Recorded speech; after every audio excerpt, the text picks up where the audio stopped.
So hello everyone, welcome back to YouTube automation master program. अब हमारे topic fundamental of YouTube automation business का ये आखिरी part है, जिसके अंदर मैं आपको छोटी छोटी चीज़ें और समझानी है जो कि बहुत इंपॉर्टेंट है। सबसे पहले समझते हैं सीपीएम वर्सेस आरपीएम। सीपीएम क्या होता है, आरपीएम क्या होता है, इन दोनों में डिफरेंस क्या है। CPM stands for cost per mile, RPM stands for revenue per mile. अच्छा, इन दोनों को डीपली समझाने से पहले मैं आपको थोड़ा सा ये समझाना चाहूँगा यूट्यूब का रेवेन्यू पॉलिसी क्या होती है। सबसे पहले तो आप ये समझें कि YouTube का जो अर्निंग साइकिल है वो किस तरह से चल रहा है। YouTube कैसे कमा रहा है, हमें कैसे पैसे पे कर रहा है, क्योंकि YouTube अपनी जेब से पैसे नहीं पे करता है ना। YouTube को कोई पीछे पे करता है तो हमें वो पे करता है। तो YouTube की जो रेवेन्यू पॉलिसी होती है वो ये होती है कि जो कंपनीज जो होती हैं, जो एड्स जो आप देख रहे होते हैं, जैसे कोई भी आप वीडियो चलाते हो तो सबसे पहले ऐड आ जाता है, बीच में कभी एड्स आ जाता है, तो वो कंपनी जो होती है वो यूट्यूब को पैसे देती है कि हमारे एड्स इस वीडियो के अंदर चलाएं। ठीक है, तो जो एड्स का जो पैसे मिलते हैं वो उसमें से 55% हमें मिल जाते हैं और 45% यूट्यूब खुद रख लेता है। ठीक है, फॉर एग्जांपल एक कंपनी ने 100 रुपये दिए यूट्यूब को कि हमारे एड चलाते हैं, तो उसमें से 55 रुपये हमें दे देगा और 45 रुपये वो खुद रख लेगा। अच्छा, अब आपको समझाता हूँ कि कॉस्ट पर माइल और रेवेन्यू पर माइल में फ़र्क क्या है, उसे कहते कैसे हैं। जो पैसे यूट्यूब को मिलते हैं यानी कॉस्ट पर इम्प्रेशन, यानी यूट्यूब को क्या कॉस्ट पड़ रही है उसको कहते हैं कॉस्ट पर माइल। ठीक है, और जो पैसे यूट्यूब हमें दे रहा है, ठीक है, उसको कहते हैं रेवेन्यू पर माइल। यानी जो 55% जो हमें मिल रहा है उसको कहते हैं रेवेन्यू पर माइल, और यूट्यूब को जो मिल रहा है उसको कहते हैं कॉस्ट पर माइल। ठीक है, इसको हम कॉस्ट पर इंप्रेशन भी कह सकते हैं, कॉस्ट रेवेन्यू पर इंप्रेशन भी कह सकते हैं। ठीक है, अब बात करते हैं एवरी निश हैज़ डिफरेंट आरपीएम। तो आप लोगों में से बहुत से लोग सोच रहे होंगे कि यार अपना जो पैसे अपना लाइक डकी भाई को मिलते हैं 1,000 व्यूज़ पे उतने पैसे हमें भी मिलेंगे, या जो पैसे किसी और को मिलते हैं उसी जो 1,000 व्यूज़ हमें पैसे मिलेंगे। लेकिन ऐसा नहीं है, हर निश का अपना आरपीएम होता है। ठीक है, इसकी यूट्यूब ने कैटेगरीज बांधी हुई है। ठीक है, जैसे सबसे कम आरपीएम आपको जो है ना अनफॉर्चुनेटली मिलता है गेमिंग के ऊपर, इंटरटेनमेंट के ऊपर सबसे कम इसमें मिलता है। ठीक है, सबसे ज़्यादा मिलता है फाइनेंस के ऊपर। ठीक है, अपना कोई आप how to make money online के ऊपर सबसे ज़्यादा इसमें मिलता है। अच्छा, लाइक अब इसको समझाता हूँ। गेमिंग चैनल है, उसको 1,000 व्यूज़ पे आपको इंग्लिश भी ऑडियंस है ना, इंग्लिश ऑडियंस पे आपको $2 मिलते हैं, $2.5 बस, ज़्यादा इससे ज़्यादा नहीं मिलता आपको गेमिंग पे। उसी फाइनेंस निश के ऊपर अगर आपको बाहर से ऑडियंस आ रही हो तो आपको $15 मिलते हैं। इतना डिफरेंस क्यों है ये, अब ये समझें कि जना यूट्यूब ने इतना ज़्यादा डिफरेंस क्यों किया हुआ निशेस के ऊपर। अब ये समझें, सबसे पहले मैंने आपको समझाया कि जना यूट्यूब जो कमाता है वो एड से कमाता है। ठीक है, जो एड्स आते हैं, एड्स का पैसा मिला, 45% खुद रखा, 55% हमें दे दिया। जो पीछे कंपनीज जो होती है ना वो वेरी कर रही होती है, क्योंकि जो एक कंपनी गेमिंग की कंपनी है, ठीक है, या उसको अपने माउस वगैरह बेचने, गेमिंग माउस बेचने हैं, उसने कोई गेमिंग अपना अपना ये बेचना है, कीबोर्ड बेचना है, तो किसको ऐड दिखाएगा? गेमर्स को ऐड दिखाएगा, या फिर अपना किसी एजुकेशन कंटेंट वाले को दिखाएगा, या फिर किसी लाइक अपना फाइनेंस कैटेगरी के चैनल को दिखाएगा, या किसी कुकिंग चैनल वाले को दिखाएगा। टारगेट ऑडियंस होती है ना, अगर गेमिंग का माउस वगैरह बेचना है तो वो गेमर्स को दिखाएंगे। और अच्छा, गेमर्स से इसलिए क्यों मिलता है, क्योंकि गेमर्स ज़्यादातर अंडर 18 होते हैं। अंडर 18 वालों के पास क्रेडिट कार्ड्स नहीं होता वहाँ पर यहाँ पर हो या वहाँ पर हो, ये यूनिवर्सल है। बच्चों के पास कार्ड्स नहीं होते तो जिन्हें वो खरीद ही नहीं सकते कुछ चीज़ें। ठीक है, तो उसी की वजह से इसका आरपीएम कम मिलता है। अब एक है कंपनी है लाइक कोई अकाउंटिंग कंपनी है, या फिर किसी रजिस्ट्रेशन की कंपनी है, अब उसको चलाने एड्स अपने, तो फाइनेंस की कैटेगरी अंदर चलाएगा, तो वो ज़्यादा पैसे देगी, या फिर कोई गेमिंग कंपनी ज़्यादा पैसे देगी। तो ये डिफरेंस है दोनों में। तो अपना गेमिंग का और इसका एंटरटेनमेंट का आपको मिलता है $2 से $2.5। ठीक है, और उसके ऊपर कैटेगरी है आपकी कुकिंग की है, फिटनेस की है, हेल्थ की है। ठीक है, इसमें आपको मिलते हैं $4 से $5 तकरीबन। ठीक है, और इसके ऊपर कैटेगरी है टेक्नोलॉजी की, क्योंकि ये आने वाला और इसी चीज़ का है, तो उसमें अच्छा खासा आरपीएम है। इसमें कंपनीज बहुत सारा पे करती हैं। इसमें आपको मिलेगा कम से कम $7 से $9 तकरीबन पर 1,000 व्यूज़ पे मिल जाएंगे। उसके ऊपर कैटेगरी आ जाती है फाइनेंस की, how to make money online, या कोई अकाउंटिंग की चीज़ हो गई, या कुछ भी चीज़ जो फाइनेंस से रिलेटेड, क्रिप्टो हो गया, फॉरेक्स, स्टॉक मार्केट, जितनी भी चीज़ें सब फाइनेंस के अंदर आती हैं, इसमें मिलते हैं $15 $16 ये होता है आरपीएम। ठीक है, क्योंकि हर निश के ऊपर हर निश वेरी करती है। ठीक है, और हर आरपीएम वेरी करता है निश के ऊपर। ठीक है, ओके, सो आगे चलते हैं। How to calculate income of any channel. अच्छा, किसी भी चैनल की इनकम पता लगाने के लिए आपको दो चीज़ों की मेनली रिक्वायरमेंट होती है। एक है आरपीएम ऑफ चैनल, और दूसरा है नंबर ऑफ व्यूज़। ठीक है, चैनल का जो आरपीएम पता लगाना होता है वो थोड़ा मुश्किल होता है, क्योंकि जना आपको एग्जैक्ट नहीं पता होता कि इसमें क्या आरपीएम चल रहा है। ये निश निश वेरी करता है। ठीक है, उसका जियोग्राफिकल लोकेशन बहुत मैटर करती है। ठीक है, और उसकी काफ़ी, क्योंकि आरपीएम जो है काफ़ी डेसिमल्स के ऊपर भी खेल रहा होता है, तो आप एग्जैक्ट पता लगाना मुश्किल होता है। ठीक है, आप पता लगाते हैं नंबर ऑफ व्यूज़ से। आपको बस ऊपर आपको जो है रफली पता होता है कि यार इस निश के अंदर इतना आरपीएम मिल रहा है, तो आपको इतना कैलकुलेट कर लेते हैं आप। ठीक है, सबसे पहले हम चले जाएंगे यूट्यूब के ऊपर। हमें यूट्यूब में, जैसे मैं ये चैनल खोल लेता हूँ फ्रेंड। ठीक है, ये अपना कंट्रोवर्शियल टॉपिक के ऊपर है। ठीक है, अपना 10 मिनट की वीडियो, 15 मिनट की वीडियो, 22 मिनट की वीडियो, अच्छी लेंथ भी अच्छी है। ठीक है, और इसकी ऑडियंस भी इसकी जना इंग्लिश में वीडियो डाला तो बाहर से ही होगी इसकी। ठीक है, अगर मैं इस चैनल का सिर्फ हैंडल नेम कॉपी करूँ, कॉपी करा और मैं वेबसाइट पे आना है, सोशल ब्लेड नाम की वेबसाइट होगी। ठीक है, काफ़ी मशहूर वेबसाइट है, इसमें हर चैनल की इनकम पता चल जाती है। ठीक है, अब यहाँ पे इसका नाम हमने कॉपी करके पेस्ट कर देना है, तो यहाँ पर आपको इसके स्टैट शेयर हो जाएंगे। ठीक है, पिछले लास्ट 30 डेज़ के अंदर इसके 10.43 मिलियन इसके व्यूज़ आए हुए हैं। ठीक है, तकरीबन 10.5 मिलियन व्यूज़ आए हुए हैं, और इसकी एस्टिमेटेड रेवेन्यू जो आ रहा है उसका 2.6 यानी तकरीबन $2600 से लेकर $41,000 तक आ रहा है। अब आप लोग बोलेंगे यार इतना डिफरेंस, अब ना, अब आपको पता लगाना चाहिए कि जना ये ना ये 26 कमा रहा है ना ही 41 कमा रहा है। ठीक है, अब आपने लगाना है कि 10 मिलियन व्यूज़ हैं, इसको 1 मिलियन व्यूज़ पे इसको तकरीबन यार $3 $4 तो मिल ही जाते होंगे मिनिमम टू मिनिमम। ठीक है, अगर हम इसका मिनिमम भी लगाएं तो ये चैनल कमा रहा है तकरीबन तकरीबन 33 से $35,000 तकरीबन आराम से कमा लेता होगा। तो आपने इस तरह से रफ कैलकुलेट करना है, क्योंकि कैलकुलेशन बहुत रफ होती है इसके अंदर, क्योंकि एग्जैक्ट किसी को नहीं पता होता आरपीएम हर चैनल का क्या होता है। ठीक है, आपने बस नंबर ऑफ व्यूज है जना कैलकुलेट करना पड़ता है। ठीक है, ये नंबर ऑफ व्यूज यहाँ पे देखें, और नंबर ऑफ इनके जना अर्निंग्स देखनी पड़ती हैं। ठीक है, अच्छा, सोशल ब्लेड के ऊपर आपको जना इनके सब्सक्राइबर्स काउंट भी पता चल जाता है। ठीक है, कंट्री भी पता चल जाता है, यहाँ पे भी पता चलता है कौन सी वीडियो पे इसने कितने पैसे कमाए, कितने व्यूज़ पे कितने कमाए। ठीक है, तो इसी तरह अपने कॉम्पिटिटर्स की आप इनकम आप देख सकते हैं। ठीक है, आप उसे कैलकुलेशन कर सकते हैं, और आगे इस सेशन में मैं बताऊंगा कि जिन्हें कैलकुलेशन करना क्यों ज़रूरी है। तो आगे चलते हैं।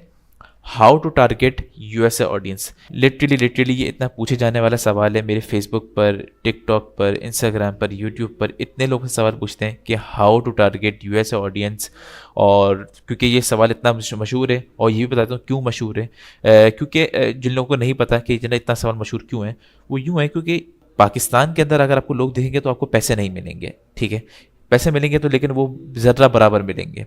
अगर यही व्यूज़ अगर आपको यूएसए से आ रहे होंगे तो आप कम से कम 5x 6x 10x तक आपको पैसे मिलते हैं।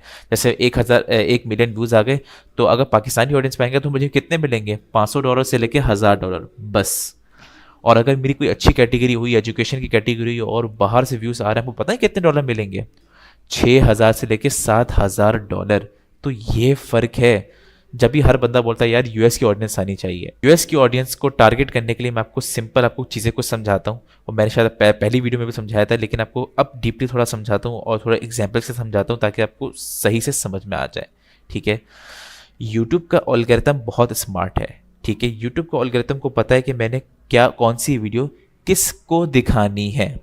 ठीक है, अगर आपकी वीडियोस की लैंग्वेज अगर इंग्लिश में होगी तो उसको वहाँ देखा जाएगा जहाँ इंग्लिश बोली जाती है, समझी जाती है, और जो लोग इंग्लिश समझते हैं और इंग्लिश कंटेंट देखते हैं। अगर आप अपनी वीडियोस उर्दू में डालते हैं तो आपको कहाँ से लोग देखेंगे, आपको देखेंगे इंडिया से, पाकिस्तान से, बांग्लादेश से, अफगानिस्तान से, क्योंकि यहाँ पर उर्दू, क्योंकि हिंदी उर्दू एक ही, तो यहाँ पे उर्दू हिंदी एक जैसी है, तो आपको यहाँ से आपको व्यूज़ आना शुरू हो जाएंगे। अगर आप अरबी में डालते हैं तो आपको कहाँ से लोग देखना शुरू कर देंगे, दुबई, सऊदी अरब, बहरीन, कतर, ओमान, यहाँ से लोग, जॉर्डन, यहाँ से देखना शुरू कर देंगे।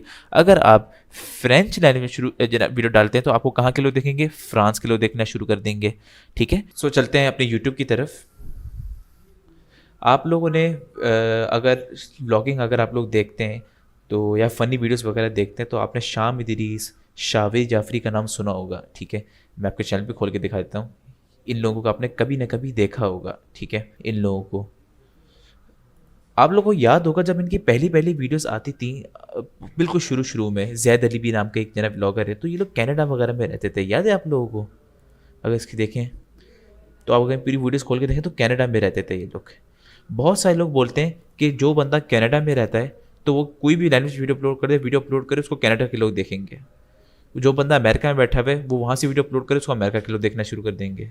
ऐसा नहीं है। शाम इदरीस जब कनाडा में बैठ के वीडियो अपलोड करता था तो उसको कौन देखते थे? पाकिस्तानी उसको लोग देखते थे। याद है हम सबको। तो आप खुद रियलाइज़ करें कि जब भाई तो कनाडा में बैठा हुआ है तो उसको व्यूज़ को पाकिस्तान से क्यों आ रहे हैं? Just because of language. ठीक है, आप शावी जाफरी की देख लें, यहाँ पे जैद अली नाम के भी है, ये बहुत पुराने ब्लॉगर हैं।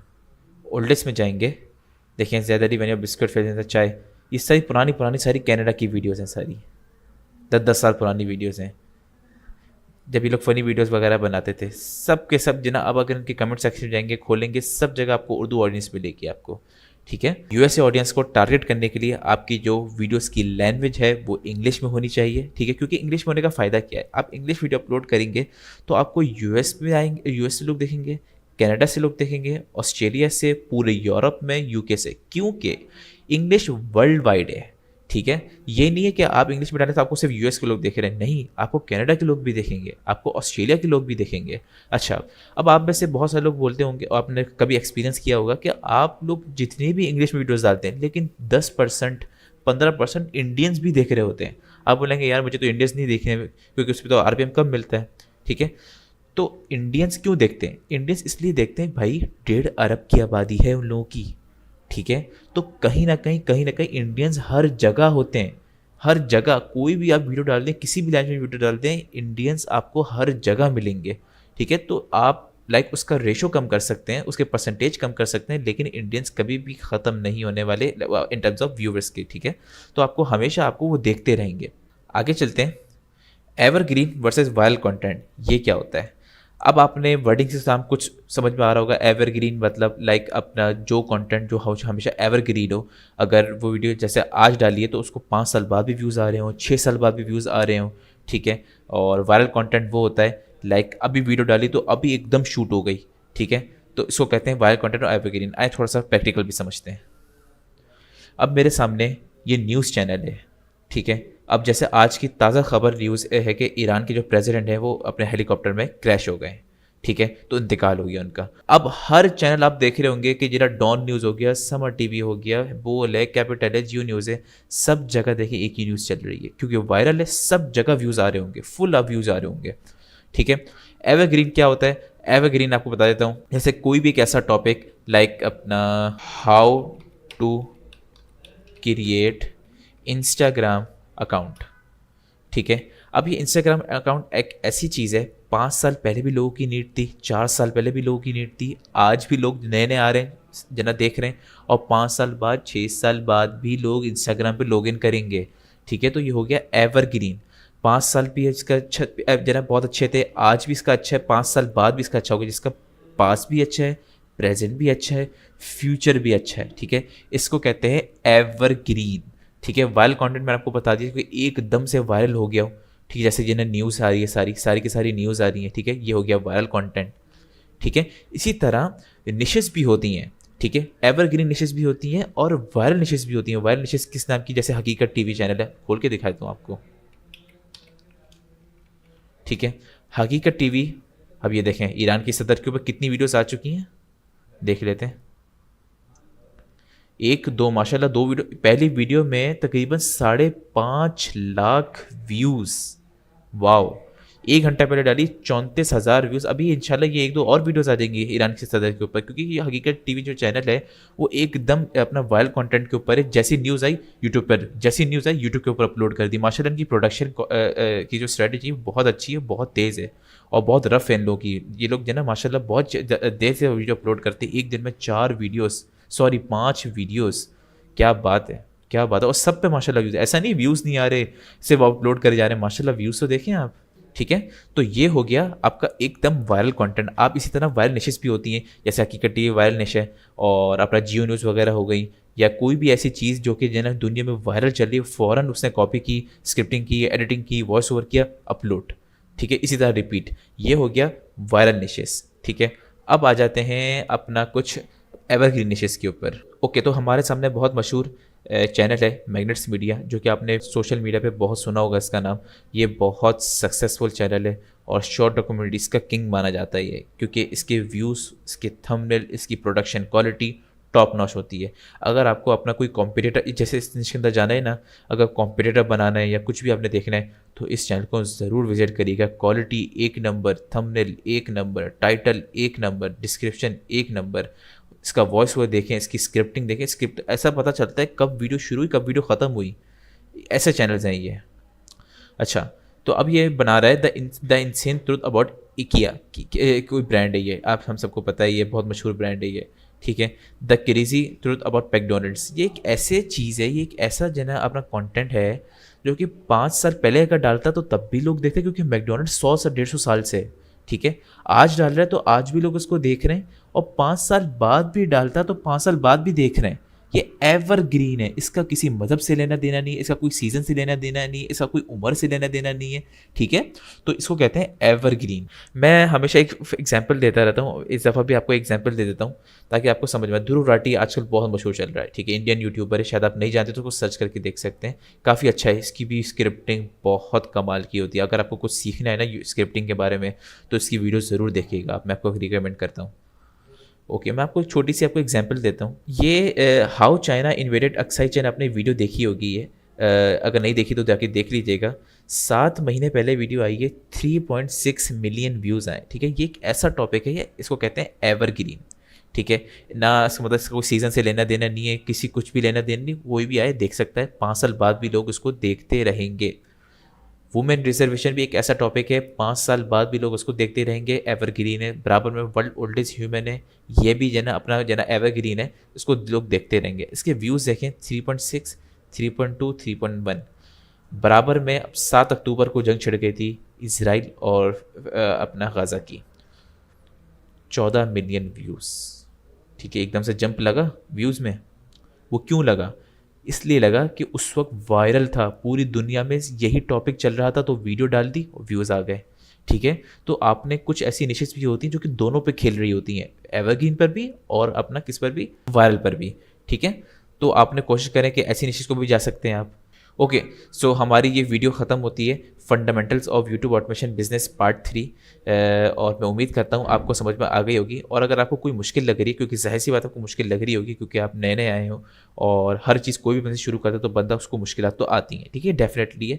तो आप इस वीडियोज़ को आप रिपीट करके भी देख सकते हैं। पहले मैं आपको रिकमेंड करूँगा कोर्स पूरा देख लें, क्योंकि आगे नेक्स्ट सिलेक्शन वगैरह है, टॉपिक सिलेक्शन वगैरह है, एडिटिंग है, थंबनेल, बहुत सारी चीज़ें आगे हैं जो कि आपको हेल्प करेंगी। जब पूरा कोर्स हो जाए फिर उसके बाद आपको रिपीट करके देखिएगा, इंशाल्लाह आपको सब समझ में आ जाएगी।